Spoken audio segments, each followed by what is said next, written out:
I met her at a friend's birthday. She walked in like she owned the room, late on purpose, every head turning just because she wanted it that way. She made some sharp joke at my expense 5 minutes after we met, not cruel enough to sound serious, but sharp enough to let me know she liked testing people. I laughed it off. She smirked like she'd won. That should have been my sign, but I mistook it for chemistry. From the start she decided what we were doing. No, do you want to go out? But pick me up Friday, we're going here. She called it confidence. I called it refreshing. Later I realized it was control. She loved telling me what to order, which shirt looked less tragic, how to stand so I didn't look like a statue. Every piece of me was something to edit, and if I resisted, she rolled her eyes and said, "God, you're sensitive." Her favorite game was comparison. She had a whole collection of stories about men she used to date. Richer, taller, funnier, crazier. She'd drop them casually, always with a glance to see if I flinched. "My ex used to fly me to the coast just for dinner," she'd say, sipping wine I paid for. If I stayed quiet, I was boring. If I challenged it, I was insecure. Somehow she always won the round. She had a way of flipping every situation. If she texted a guy at midnight and I asked about it, she'd laugh and say I didn't trust her. If I didn't ask, she'd pout and say I clearly didn't care. If she ignored me for hours, it was me time. If I missed one call, I was already pulling away. I kept trying to adjust, thinking maybe there was a sweet spot where she'd stop testing me. There wasn't. Publicly, she was sugar. Everyone thought she was hilarious, bold, full of life. They'd pat me on the back and say I was lucky. What they didn't see was how quick she could turn. We'd leave a dinner where she played the perfect girlfriend, laughing at my jokes, touching my arm, and the second the car door shut, she'd snap, "You embarrassed me. You think you're charming, but you're not." I'd drive in silence, wondering which version was real, the one everyone else adored, or the one who whispered daggers in private. She controlled with attention, too. When she was sweet, it was overwhelming. Constant texts, calls, photos, "You're mine" every hour. Then she'd vanish without warning, leave me hanging, and when I asked if something was wrong, she'd sneer, "Relax, I don't owe you updates." That hot and cold rhythm hooked me. I kept chasing the warmth, pretending the freeze was temporary. The moment that stuck in my head came when I got sick. I asked if she could come by, just to sit with me, maybe bring soup. She laughed over the phone and said, "You're not a child, stop being dramatic." Then she posted a story an hour later, all dressed up, captioned, "Never waste a night staying in." I lay in bed with a fever, phone glowing beside me, realizing I was less important than her audience. And still, I didn't leave. That's the part one hates admitting. I told myself everyone has flaws, that she was just strong-willed, that the good moments balance the bad. But if I'm honest, I was hooked on the chase. I wanted to be the one who finally tamed the storm, who proved I was different. She knew that, and she played it perfectly. That's where it started, me confusing cruelty for passion, and her knowing exactly how to keep me on the hook. I told myself I'd be smarter this time, that I'd watch for the pattern instead of drowning in it. For about a week, it felt like I was winning. She was in her bright phase again. Good mornings with photos of her coffee, thinking of you in the middle of the day, a late-night call where she said she loved the sound of my voice when I'm tired. She came over with takeout and curled into me like she actually needed a place to rest, not a stage. I remember thinking maybe I'd exaggerated things. Maybe I was the dramatic one. That's how it always starts, with me trying to talk myself out of what I saw. The turn was so small I almost missed it. We were out with her friends and she told a story I'd told her in private, except she edited it so I looked like an idiot. Everyone laughed and she squeezed my knee under the table like I should be a good sport. On the way home I said I didn't like being the punchline. She sighed like I was a burden and said, "God, you're so sensitive." It's just content. That phrase stuck to me. Just content. Our life, my embarrassment, her applause. Just content. The money thing came back dressed up as romance. She sent me a link to a hotel and wrote, "We deserve this." I said maybe later, I had bills. She went quiet and then switched to this soft voice that always makes me feel like I'm failing. "It's not about the money, it's about priority." I booked it because it was easier than hearing the disappointment. At check-in she filmed us and said, "Power couple," into the camera. In the room she scrolled through comments while I stared at the ceiling fan and did the math I wasn't supposed to do. On the drive back she asked if I felt closer after investing. I nodded and wanted to tear the steering wheel off. She started picking at my time again, carving it into pieces until none of them were mine. If I worked late, I was neglectful. If I left early, I was clingy. If I didn't reply in 10 minutes, I was ignoring her. If I replied in 2, I had no life. It sounds insane when you write it out, but in the moment it's like chasing a moving target you've convinced yourself you can hit if you just run faster. I caught myself rewriting texts 3 times, deleting periods so I wouldn't sound cold, adding emojis so she wouldn't accuse me of being dry. I hated the person I was turning into. Cautious, performative, constantly forecasting weather in a room with no windows. My friends noticed before I admitted it. I canceled poker night because she wanted to talk about us, then sat on my couch for 2 hours while she scrolled. When I finally said I was going to bed, she looked up like I'd interrupted something and said, "Wow. Okay." The next day one of the guys sent, "You good?" And I typed "Works insane," because telling the truth felt like betrayal. She helped with that too. She'd watch me type and say, "You don't need to overshare with people who don't understand us." I started believing her, which is funny because I was the one who didn't understand us. There was a night I won't forget because it was so ordinary. I made pasta, nothing fancy, and told her about a small win at work. She listened with that blank "Are we done?" expression and then said, "You act like you cured something." I laughed it off, but later in bed I couldn't stop replaying it. It would have been easier if she'd yelled. Yelling has edges. This was dull sandpaper on the same spot until the skin wore down. The social media part got meaner. She posted a clip about men who perform stability and call it love, and a few people DM'd me asking if it was about us. I said no because I still had this stupid instinct to protect her image, even as she chipped away at mine. A day later she posted our hands on a table and captioned it, "He's learning," like she was training a pet. I told her to take it down. She said, "Relax. People love us." That "us" did a lot of work. She used it like a brand, not a partnership. Then came the triangulation. She started mentioning a guy from her creative circle, always casual, always with a glance to catch my face. "He's so driven. He gets the grind. He doesn't nitpick." I said good for him and tried to mean it. 2 days later she left me on read for 6 hours and posted a photo of a drink across from a man's wrist. I didn't comment, didn't call. She texted at 1 in the morning, "Jealous?" I said, "No, tired." She wrote, "Boring answer." The next morning she accused me of being emotionally distant. That was the pattern I finally saw.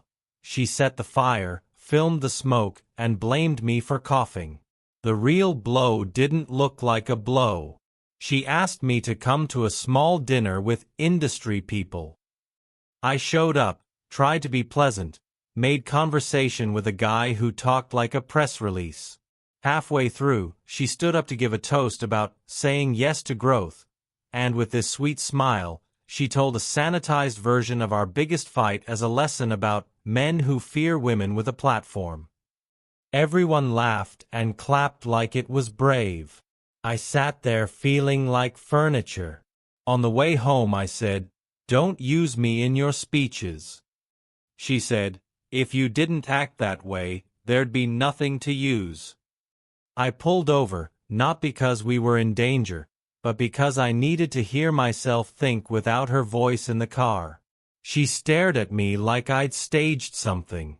"You love drama," she said. I almost believed her.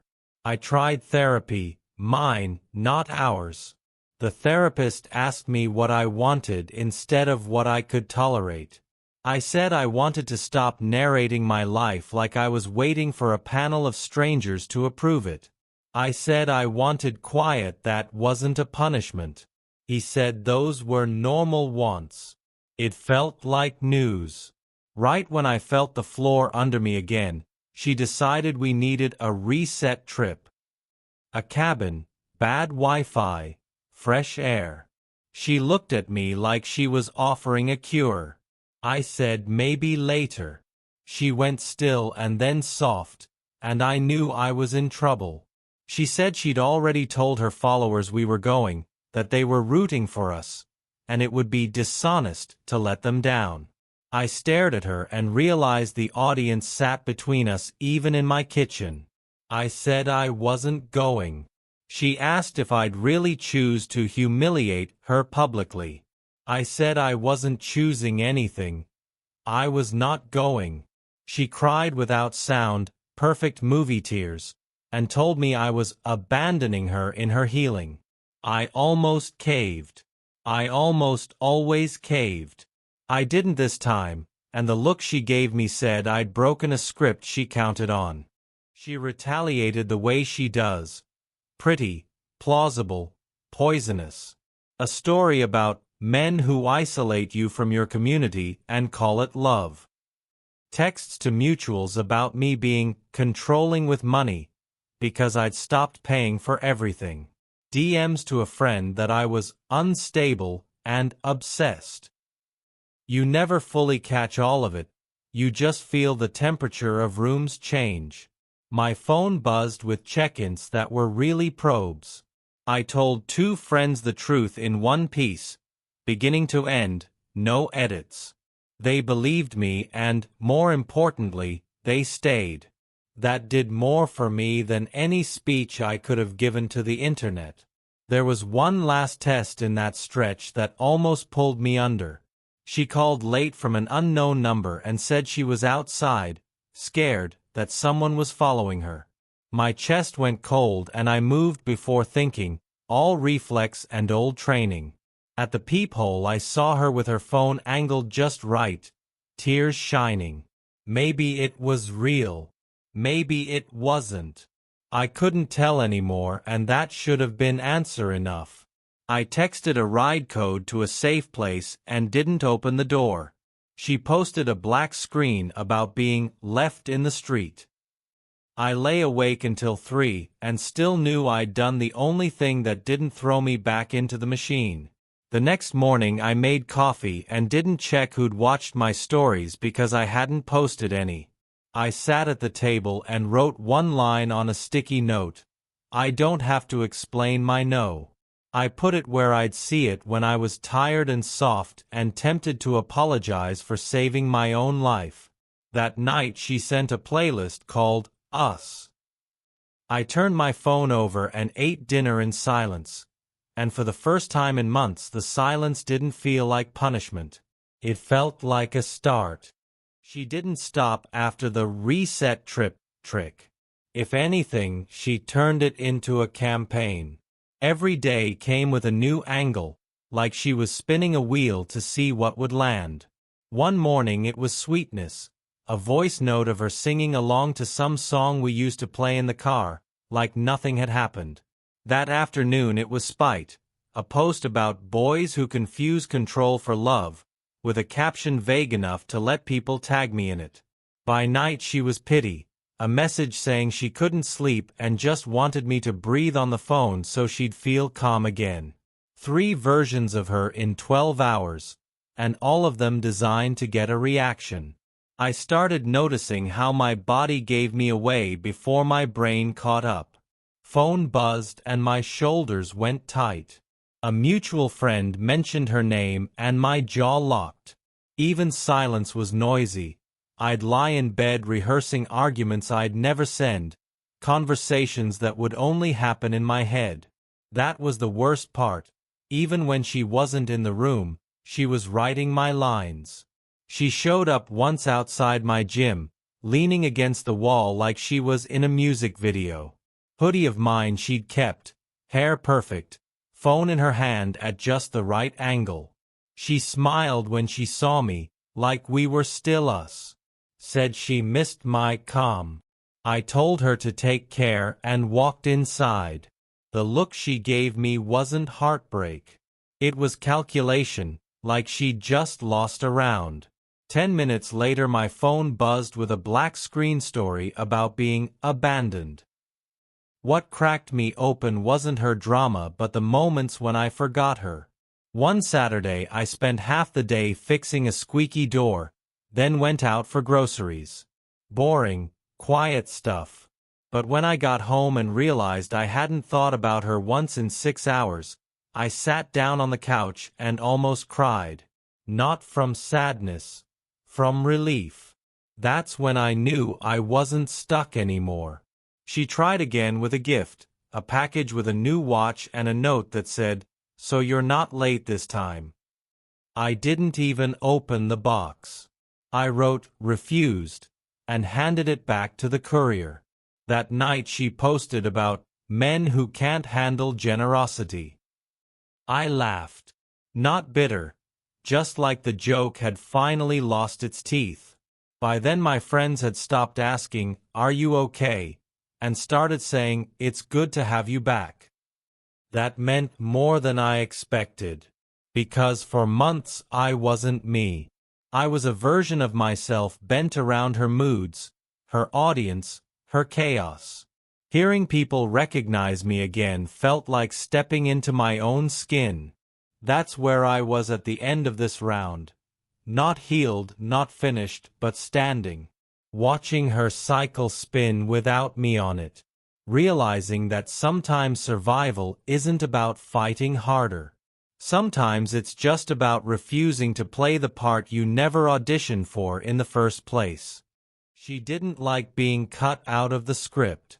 When I stopped reacting, she doubled her effort to prove I was still a character in her play. First it was the sympathy cards, long posts about healing from betrayal, her face in perfect lighting, mascara running just enough to look tragic. Mutual friends started sending me screenshots, asking, "Is this about you?" I stopped answering. If people wanted to believe a story she wrote, let them. I'd wasted too much of my life fact-checking lies that were designed to spread faster than truth. Then she tried pity in person.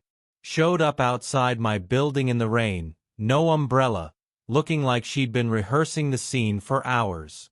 She said she needed closure, that she had panic attacks without me. For a second my chest tightened, old habits screaming at me to help. But I kept my voice calm and said, "You need help, but I can't be it." She blinked, waiting for me to crack, then smirked like she'd found another angle. Later that night she posted a photo captioned, "Some men abandon you when you're at your weakest." That used to gut me. This time I just turned my phone face down and watched the rain hit the window. Her biggest weapon had always been control through reputation. She started calling me cold, cheap, unstable to anyone who'd listen. And yeah, it stung when a friend hesitated before believing me. But after a while, I realized her words were like cheap perfume, strong at first, but they faded, and people started noticing the stink wasn't mine. The ones who mattered stayed. The rest drifted, and I decided that was fine. The real test came at a party. I walked in knowing she'd be there, shoulders tight, stomach ready to drop. And of course, she made an entrance, late and loud, laughing too hard, pulling eyes like strings. She circled me like a shark, telling stories about toxic men and fragile egos. Everyone looked my way, waiting for a blow-up. Instead, I sat down with the host's dog, scratched behind its ears, and asked if it wanted to trade lives with me. People laughed. She didn't. Her eyes narrowed, like she realized she couldn't script me anymore. That was the moment I felt something break. Not in me, in her. I wasn't her audience anymore, and without one, her lines fell flat. After that, the attempts got desperate. Anonymous messages from burner accounts, "You'll never do better, she's happier now. Everyone knows what you did." I blocked them all. Packages I never opened. Emails with subject lines like "last chance" and "I forgive you." I didn't click. It wasn't strength. It was exhaustion. I'd finally run out of energy to play. Meanwhile, my life started filling in the empty spaces. I went back to the gym and didn't check my phone between sets. I cooked dinner and let it taste like what it was, not content. I met up with friends and didn't censor myself waiting for someone to report back to her. I even went on a date. Simple, coffee, no cameras, no stage. It felt strange not to be performing, but in a good way, like breathing air you forgot existed. She tried one last grand gesture. A letter, handwritten, dropped in my mailbox. Pages of looping script about how we were cosmic, how I'd ruined her, how I was the only man who ever understood her darkness. She wrote that if I ignored this, I'd regret it forever. I read it once. Then I set it on fire in the sink and watched the smoke curl up. Not out of hate, out of closure. Words that don't match actions don't deserve to live in my house. The biggest difference now isn't that she's gone. It's that I don't brace for her anymore. I don't check shadows for her shape. Don't scan my phone for her name. She can scream into her echo chamber, build her stories, find her next prop. I don't care. The truth is simple. I stopped playing, and the show ended. That night, sitting on my couch, I realized the quiet wasn't heavy anymore. It was space. Mine. For the first time in months, I leaned back, closed my eyes, and didn't feel the need to explain myself to anyone. And that, more than anything she ever gave me, felt like freedom. I thought the ending would be a single moment I could point to and say, "There. That's where it finished." It wasn't. It was 100 small choices that stopped pointing back to her. It was me deciding not to check who viewed my stories because I wasn't posting any. It was leaving my phone in another room and realizing I could finish a whole thought without a buzz cutting it in half. It was drinking coffee while it was hot because I wasn't waiting for a notification to ruin it. None of that is cinematic. All of it felt like getting pieces of myself returned in the mail with no return address. There was one last ripple, because there always is. A mutual sent me a link to a video she'd made, a long monologue about healing from narcissists, with a thumbnail of her looking brave and broken at the same time. I didn't click. I stared at the message and asked myself what I'd get out of watching. A spike of adrenaline, a new set of lines to argue with in the shower, a bad night's sleep. I put the phone face down and took a walk. Halfway down the block I caught my reflection in a window and didn't recognize the calm face looking back. Not blank, not numb, just still. That used to scare me, because stillness felt like failure. Now it felt like I'd finally stepped off a treadmill that never turned off. Life didn't become perfect. It became ordinary, and ordinary was exactly what I needed. Work stopped feeling like a place I escaped to and started feeling like a place I showed up for. I stayed after a meeting and joked with a coworker about his disastrous haircut and didn't run it through a mental filter first. I fixed a loose shelf and didn't film a time-lapse. I went to the store and bought the most boring groceries on purpose, just to remind myself that no one was scoring my cart. At home, I ate at a table instead of over the sink. I put on music that didn't belong to any memory of her and let it play while I did dishes. It sounds small. It was small. It was also the first time my apartment felt like a home and not a set. The smear campaign faded the way noise does when the person holding the speaker gets bored. A few people tried to bring me updates. I told them I didn't need them. One friend apologized for believing her first. I told him it happens, because it does. Charisma wins the short game. Consistency wins the long one. I just kept living. The rooms cooled. The sideways glances stopped. The people who wanted a villain moved on to the next episode. The ones who knew me stuck around without needing an explanation every time we met. That was the closest thing to vindication I'll ever need. I saw her once by accident. Not a setup, not a performance. Just life doing the math that puts two people on opposite sides of the same street. She was with someone new, talking fast, hands drawing shapes in the air like always. For a heartbeat my stomach flipped the way it used to. Then the feeling broke on a fact I couldn't ignore anymore. This scene would be the same no matter who stood next to her. It wasn't personal, even when it cut deep. It was pattern. I lifted a hand in a small, neutral wave. She tilted her head like she was choosing a line and then looked past me. I kept walking. By the time I turned the corner, my pulse had already settled. The last thing she sent me was a letter that had been photocopied and mailed from a place I don't know. On the first page she wrote that I'd misunderstood her highest self. On the second she rewrote our fights into parables where I learned nothing and she learned everything. On the third she thanked me for teaching her how to be loved, and told me I'd never find that connection again. I made a cup of tea and read it all without stopping. When I finished, I noticed my hands were steady. I put the pages back in the envelope, sealed it with tape, and slid it into a box with tax paperwork. Not out of sentiment, out of accuracy. It belonged with things that no longer needed my daily attention. People ask me sometimes how you get over someone like that, as if there's a shortcut you can download or a switch you can flip.